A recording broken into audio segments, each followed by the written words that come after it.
সব সময় মন খারাপ বা চুপ হয়ে যাওয়ার পিছের কারণটা ভালোবাসার মানুষ হয় না। কিছু কিছু সময় ফ্যামিলি প্রবলেম নামক জিনিসটার জন্য মানুষ চুপ আর ডিপ্রেশনে যেতে থাকে। ফ্যামিলি প্রবলেম নামটা শুনেছেন কখনো? আই এম শিওর নিশ্চয়ই নামটা শুনেছেন। নাম কেন?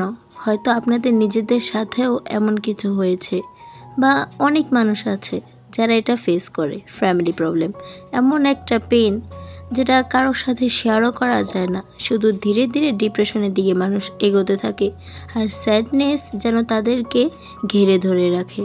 কথাটা শুনতেই কি ভয়ঙ্কর। ফ্যামিলি প্রবলেম, বাবা মাকে একে অপরের সাথে ঝগড়া করতে দেখা যে কতটা বিশ্রী আর ভয়ঙ্কর বিষয়, এটা শুধু তারাই বুঝবে যারা এটা ফেস করেছে। কিছু কিছু বাবা মারা আছে যারা জানে তাদের ঝগড়ার জন্য তার সন্তান কি পরিমাণ ডিপ্রেশন বা ভয় পাবে, এরপরও তারা তাদের ঝগড়াটা চালিয়ে রাখে। তারা সব কিছু জেনেও যেন অবুঝের মতো হয়ে যায়।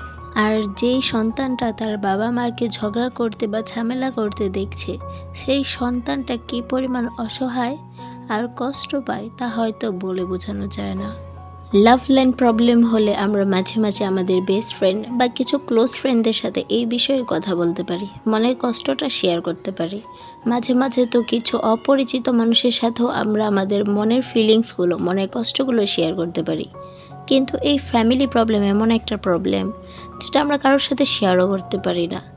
আমরা একা একা মনের ভিতর এটা গেঁথে রাখি, আর এটা নিয়েই ধীরে ধীরে আমরা অন্ধকার পথে চলতে থাকি। এই প্রবলেমটা যেন আমাদের মুখের হাসিটাই কেড়ে নেয়। সবসময় বাবা মার টেনশন মাথার ভিতর রয়ে যায়। বাই সিরিয়াসলি, যারা এই ফ্যামিলি প্রবলেমটা সহ্য করার পরেও হ্যাপি আছে, হাসাহাসি করে মানুষের সাথে ভালোভাবে মিশতে পারে, তাদের সবাইকে আমার তরফ থেকে সালাম। কারণ তারা অনেক স্ট্রং। নিজের বাবা মাকে লড়তে দেখার পরেও তারা নিজেকে স্ট্রং রাখে। এই কথাটা তাদের জন্য যারা ফ্যামিলি প্রবলেমকে ফেস করার পরেও নিজেকে স্ট্রং করে রেখেছে।